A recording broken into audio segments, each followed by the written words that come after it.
Well, welcome to another Purple Insider Extra. Matthew Coller here, along with Sam Ekstrom. Make sure you listen to our longer conversations on the Purple Insider podcast. Use the link below or wherever you get your podcasts and read our written work, purpleinsider.substack.com. Okay, Sam, question for you about quarterbacks in the draft. We've heard every bit of analysis from every football analyst that is living on these 5 quarterbacks that are expected to go in the first round. But let me ask you this. Which one of these quarterbacks, if they were on the board at 14 for the Vikings, would you tell the Vikings, no way, that's the next Christian Ponder. You need to stay away from that guy and just trade down, even if they are considered a first-round prospect? Yeah, I think the easy answer is Mac Jones, because he just, his skill set raises the most red flags for me, I think.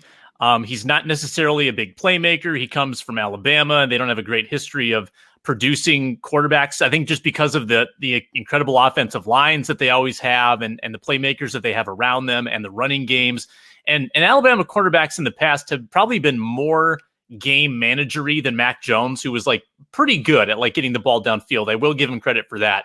But, you know, I have reservations too about Trey Lance. I mean, I really like Trey Lance, and I think he's got a future in the NFL, and he is a modern quarterback, but very, very little information about him. And the 1 year that he did participate, you know, it wasn't necessarily a pro style offense at NDSU, and just it's NDSU. Like, you have to take the level of competition into account. It's very easy to get enamored with the 28 touchdowns, 0 interceptions, and 0 losses on his resume.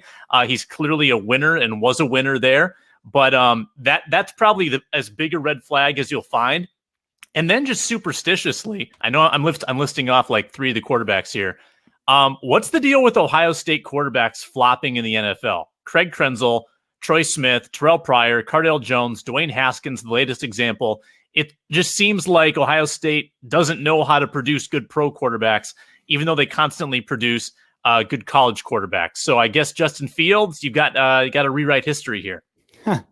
Yeah, well, I don't know if we could probably go through lots of different colleges and look at their quarterbacks when they had one success story and everybody else wasn't any good. How are those Cal quarterbacks working out post Aaron Rodgers, right? Or Auburn after Cam Newton? I haven't noticed too many stars there. So maybe it's just that there aren't that many good quarterbacks. But you know, to your point, there are some things that could undo the other quarterbacks too. With Trevor Lawrence, he got himself hurt sometimes. He got himself banged up, and there were times where you felt like he needed to, you know, get down when he was running, or that he took too many hits. And injuries can always undo a career, even if the player is very good. With Justin Fields, he takes too long to get rid of the ball. Of all 5 of the top quarterbacks, he's the slowest to get rid of the football. And even though he does have that pocket mobility and that mobility to take off, there are times where he's standing there when you watch him and you go, come on, you got to throw the ball. And if you do that in the NFL too often, that's going to also cause injuries. That's also going to cause, you know, mistakes as well, and strip sacks and lots of sacks and things like that. So that would be part of it. Zach Wilson is also another guy that I really enjoyed watching. His tape is the most fun of anybody in the draft, but we haven't talked almost at all about the bust possibilities of Zach Wilson. He is not a huge guy. That's for one. He's not an unbelievable athlete. And if you look at the quality of competition with the offensive line he was playing with, he was the least pressured quarterback of all of these guys by far. And I think that, you know, making that transition, you talk about it with Trey Lance, but making that transition of being a baller at BYU where you run all over the place and throw the ball down the field to going to the NFL where it's much more rigid and you have to execute the offense, I think that will be a big transition for Zach Wilson. 100%. And a lot of times those type of quarterbacks have enough athleticism to look okay in year 1, but then they plateau.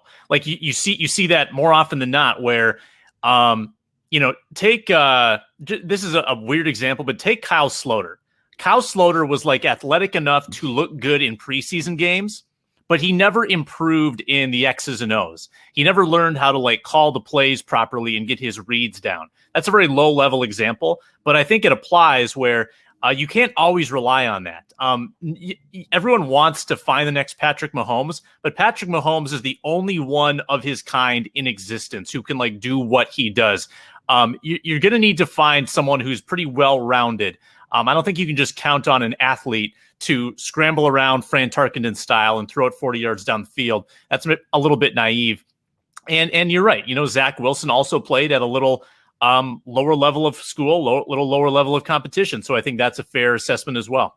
Yeah, not that you're comparing Zach Wilson to Kyle Sloter and what they'll be, but a great point that's the one thing that we can't really know as all these guys come out is, are you going to be able to grasp an offense? Are you going to make lightning quick reads like you have to in the NFL? Because scrambling around all over the place and throwing it is kind of reserved for only a couple of guys. Russell Wilson would be another one. And even those guys have to be rigid within their systems most of the time and then make a few spectacular plays. Maybe the example would be, and hopefully Zach Wilson has his head screwed on more straight than this guy, but maybe the example would be Johnny Manziel, how he was so fun in college. He would scramble around, throw the ball up to Mike Evans. But even when he did get his chances in the NFL, you just didn't really see that working a whole heck of a lot.